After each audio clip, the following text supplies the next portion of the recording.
Some Hollywood celebrities are leading the resistance. There are a handful in Tinseltown supporting Judge Kavanaugh's nomination and the president who made it. Kristy Swanson played Buffy the Vampire Slayer in the 90s hit movie and has been busy on the big and small screen ever since. But it's her politics getting all the attention this week. Kristy joins us live. Welcome.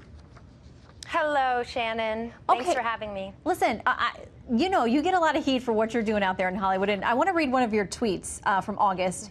You said this: women have all the power. We decide everything. When to eat dinner, go to sleep, wake up, date, have sex, get married, when we'll have babies, go to school, go to work and have career, play sports, run for office, and even for POTUS. What's with the victim train? Hashtag women have it all. What kind of reaction did you get? Well, I got a lot of support, and I got a lot of backlash for it too. You know, I mean, my whole point of that tweet is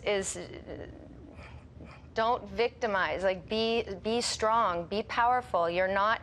I have a hard time understanding all these protests by women and the marches, and I don't get it, because we are powerful and we are strong, and we just need to stick to that. I mean, I don't know. It seems like it's getting out of control. Well, you have been very supportive of this president. Before he was running for president, you've been supportive of Judge Kavanaugh. You've talked about praying for his family. But you're in a really unique position here, because you're open about the fact that you are a sex assault survivor more than once, and that you've been falsely accused of things as well. So how do you look at both sides of this week as it's been playing out?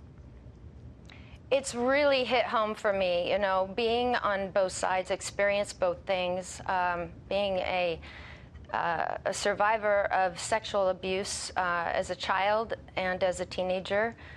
You know, it's brought up a lot of emotions, all of this stuff, and him being accused, and this story full of holes. I mean, it just doesn't make any sense, and I've been pulling for him, because this whole story was it's fabricated. Nothing about it makes any sense whatsoever. Do you think, because you're a survivor yourself, do you feel like Dr. Ford was credible? Because a lot of people say they think she suffered some kind of trauma. What they don't agree about, whether or not it was Brett Kavanaugh, but clearly she seems a bit fragile, and that she has suffered something. Look, I will say it's very possible that something has happened to her in her life. Very possible. But it's not Brett Kavanaugh. That's not the story. But I don't know what happened to her. I mean, are we ever going to know? You know, none of her story comes together whatsoever.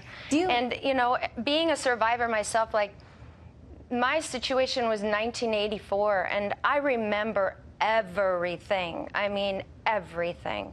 There's nothing that I don't remember. Let me ask you this as we wrap up. Does it bother you at all, the backlash that you get there in LA or on Twitter or anywhere else, or do you kind of relish the chance to engage people who don't understand why you feel the way you do? I gotta be me, you know. I mean, I've been conservative my entire life, and I've kept quiet in Hollywood over the years. You know, I sort of keep to myself about it. But you know, I'm a mom.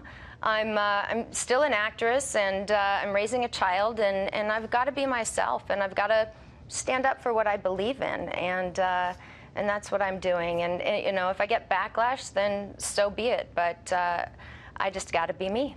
All right. Well, that's good advice for all of us. And we just wish you the best. And I know that for many, many women and some men across the country, this has brought up a lot for them this week. It's been a very tough time. But thank you for joining us and sharing your side of the story. Kristy Swanson, great to have you. Thank you.